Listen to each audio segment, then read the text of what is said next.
Hey, thanks for coming to 1500ESPN.com. I'm Derek Wetmore, and I'm going to share with you the highlights from my 10 Thoughts column on Wednesday, a doubleheader for the Twins and the Red Sox. Ordinarily, I do 5 thoughts in these, but with 2 games, I decided that I was going to do 10 thoughts for the day. I'll try and share with you the highlights in this video. Let's get started. Thought number 1, Trevor May in the second game of the doubleheader was lights out. His best start of his Twins career, in my opinion. 7 innings, 9 strikeouts, no walks. That was a shutout performance from Trevor May. He handed it over to the bullpen. Blaine Boyer and Glen Perkins sealed the deal, finished a 2-0 win for the Twins. An impressive start for Trevor May, and just the latest in a string of impressive starts, in my opinion. And in his last 4 starts, he's cobbled together something like 100 batters faced. It's a little bit more than that. And he's only issued 1 walk. So he continued the free pass limitations on Wednesday, and that's a good sign for Trevor May and for the Twins. You remember, May's first start with the Twins was that start in Oakland against the A's, in which he walked 7 batters and pitched just 2 innings. It was a really shaky start to the right-hander's career, but he had those troubles in the minor leagues as well. A lot of walks, and that was kind of the question mark against him. He seems to have answered those questions, at least from my perspective. Trevor May, at least recently anyway, has been the best starting pitcher in the Twins rotation. Any thought of demoting him now seems ludicrous and certainly a thing of the past. He's earned his slot in the rotation, and I expect to see good things going forward for Trevor May and the Twins. Wednesday was just a continuation of those trends. Let's skip a couple here because I want to move through them quickly so that we can get through enough of these highlights. Herrmann got the start on Wednesdays, the second half anyways. I'm going in reverse order here as I wrote the column, but Herrmann was hitting just 171. I think it was a 227 on-base percentage entering Wednesday's action. Certainly not good, even for a backup catcher. Those are not good offensive numbers, but Herrmann had what ended up to be the game-winning RBI. He had a double off the Green Monster out in left field, plated Eddie Rosario from second. And that's a good sign. I mean, for a guy who rarely contributes with the bat, anytime he can get a little chip in as some sort of gravy production offensively, because the Twins like what he brings behind the plate in that backup role for Kurt Suzuki, but he just really wasn't getting much done with the bat. And for him to lift an RBI double to left field that ends up being enough run support for Trevor May and the Twins bullpen, a good sign.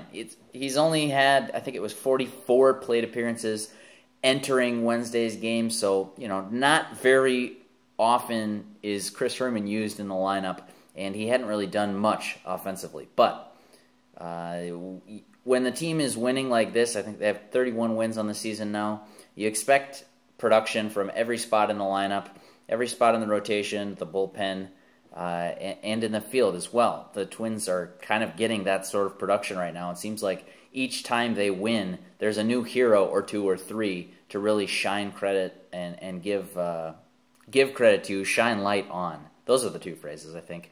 Herrmann was one of those guys on Wednesday. Very seldomly used, not very often that I talk about him, that we talk about him, but had a big hit on Wednesday for the Twins in their 2-0 win in the second game of the doubleheader. Sticking with that second game, thought number 3, Glen Perkins, save number, 108 in his career. That ties Ron Davis on the Twins' all-time saves list. Perkins is a perfect 20 for 20 on the season. As I wrote in my 10 Thoughts column, he hasn't been perfect overall, but he's been pretty darn good. And certainly in his save opportunities, he's been nearly flawless.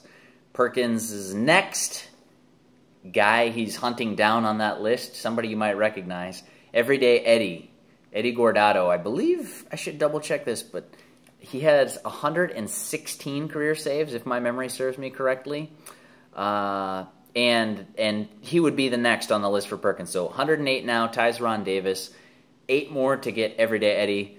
Next on the list is quite a jump. Rick Aguilera has 254. Joe Nathan, 260, is the all-time saves leader in franchise history.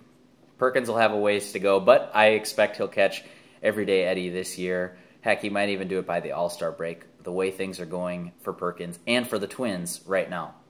Let's jump to the second game because we're running low on time in this video here.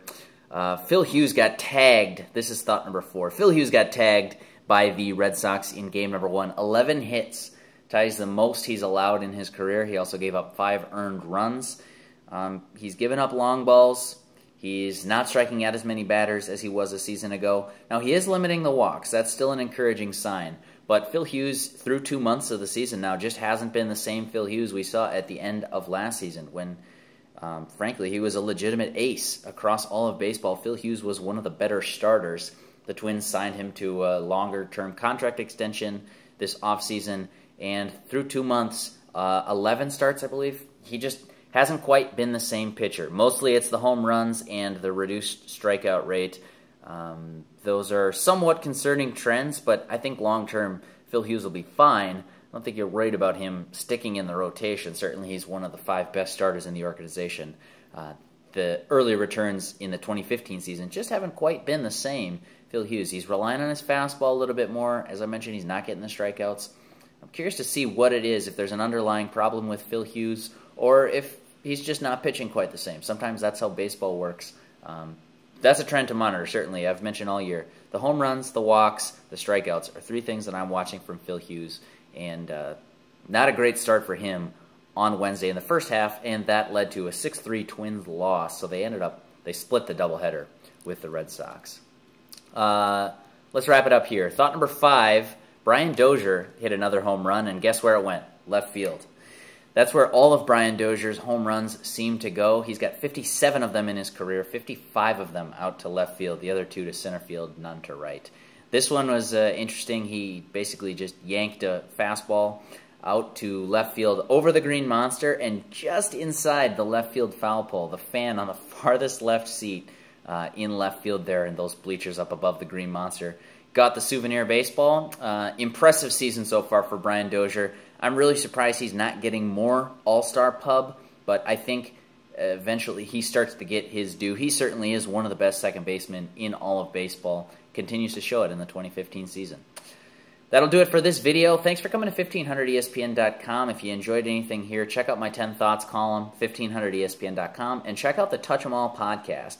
Subscribe to that on iTunes. This week I was out. I was on vacation, but Phil Mackey took your Twitter questions and filled a Touch 'Em All episode. I'll be back this Sunday. Phil Mackey and I will record the next episode of the Touch 'Em All podcast. So if you're subscribed, you'll get it sent right to your iTunes account. That'll do it for this video. Thanks for coming to the website. Thanks for watching. Until next time, I'm Derek Wetmore. I'll catch you later.